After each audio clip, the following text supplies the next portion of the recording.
by obviously thanking the people of Middletown for their confidence and for their trust this past November. It truly has been the honor of my life to serve this amazing town, and I look forward to the next 3 years. I'm incredibly grateful to my colleagues for entrusting me to serve as mayor in 2019, and I want to thank them all for their dedication and for their commitment to Middletown. I've learned from all of them, and the lessons that I've learned have made me not only a better public servant, but a better person. Thank you for this honor. It truly is, and I know that this team will continue to build on the progress that we and the township committees before us have made. Our commitment to continuing the fiscal discipline you have come to expect and that surrounding towns have admired will be the top priority of this governing body, as it has in the past. As I mentioned, we've been fortunate to have 2 consecutive years of 0% tax increases. And even with the uncertainty from Trenton regarding minimum wage and other unfunded mandates, Middletown will always look through the lens of the taxpayer. Late last year, we established the Community Assistance Network in an effort to collaborate and provide residents fallen on hard times with a clearinghouse of local public assistance and social service programs. Government isn't always the answer, and this network connects our residents with resources they are sometimes unaware of. This morning, this network takes shape, and we are so fortunate to have an abundance of qualified and compassionate individuals willing to commit their time and expertise to this body. Through our incredible police department, Middletown has once again been rated one of the safest towns, not just in New Jersey, but in the country. And this is a true testament to the men and women in blue. And I want to thank and acknowledge our police chief, Craig Weber, as well as our deputy chiefs, Stefanski and Dollinger. I also want to take a moment to thank all of our volunteer fire department and their devoted chiefs, all of whom I've had the great fortune of working with so closely this past year. I must extend a sincere thank you to the fire department's 2018 chief, Ryan Clark. We can't thank you enough, Chief, for your many years of dedicated service to the department and your contributions to the town. They won't soon be forgotten. And I want to congratulate our 2019 Chief, Steve Schweitzer. I know you and I and this team up here on this day will continue to work in collaboration with you and the rest of the department. Congratulations, Chief.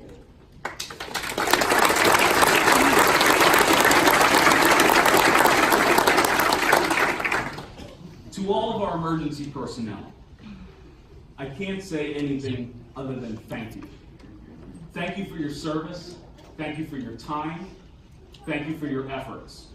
I know I can speak on behalf of the entire township committee up here when I say that a day doesn't go by without the 5 of us up here praying for your safe return home each and every day. In an effort to bring greater access to Town Hall this year, we will be launching our mobile Town Hall to provide residents with the opportunity to meet and speak with our department heads and staff, to ask questions and voice concerns. We understand it's sometimes difficult to make a meeting, so we've decided to bring those who can directly help you to you. As mayor, you will always be met with an open mind and an open heart. This town is 42 square miles, made up of 67,000 people from all walks of life. Now, we won't agree on everything, but we are all united. United in the desire to keep Middletown a community of people looking to make their town, their neighborhood, and their country a better place. This is my home. It's our home. And every decision that we make up here as members of the governing body has and forever will come from our drive to keep Middletown the great place it is and always has been. Success does not come and will not come easy, but the people gathered here in this room are a part of it. When we are surrounded by such dedicated employees, volunteers, and residents, there is no reason not to be excited and optimistic about our future. Thank you. God bless you. God bless Middletown. Today, a few comments from me in my prepared remarks. First, I'd like to thank my colleagues here on the Township Committee for once again, for I believe the 5th time. Jerry Sharpenberger, I think I'm going to try to break the deputy mayor record here in town. I know that you have the mayor record right now. But I'd like to thank you for entrusting me to serve in this leadership position once again. It is really humbling to me to be able to serve on this committee, to serve the people of Middletown, which is such an extraordinary town, as the mayor said, and as our outgoing mayor said. It is really a humbling experience to be sitting up here, and every January we get to once again, if we're fortunate enough to have that experience. So thank you for entrusting me in this position. I'd like to take a few moments to welcome what I would say are our newer colleagues, or new colleagues, but they have been serving, some of them for most of last year.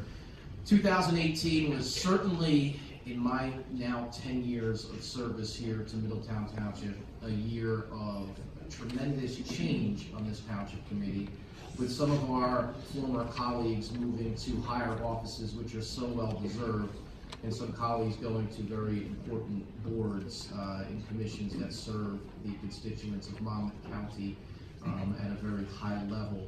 So to step in, Pat, Rick, and Tony, to step into this committee with Kevin and myself, and to really lead this committee with such just a tremendous example of passion and great leadership. I thank you for stepping into it was a very challenging time and change for this committee. We're going to start out with something that, although it's an accomplishment, it's something that the Township of Middletown said no to.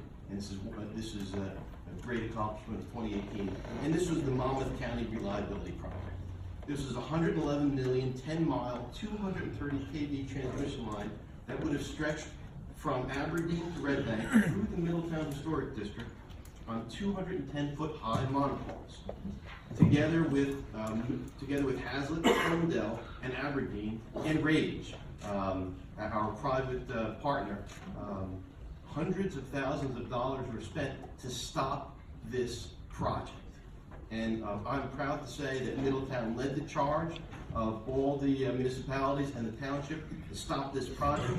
Judge Cookson denied the project, the BPU denied the project, and it was determined that the negative aesthetic, real estate, and environmental impacts outweighed the interest of JCP&L. So I want to thank Rage and all the other contributing municipalities to stop this project, to make certain that Middletown and its residents and our children will continue to enjoy a great quality of life without those monopoles. So,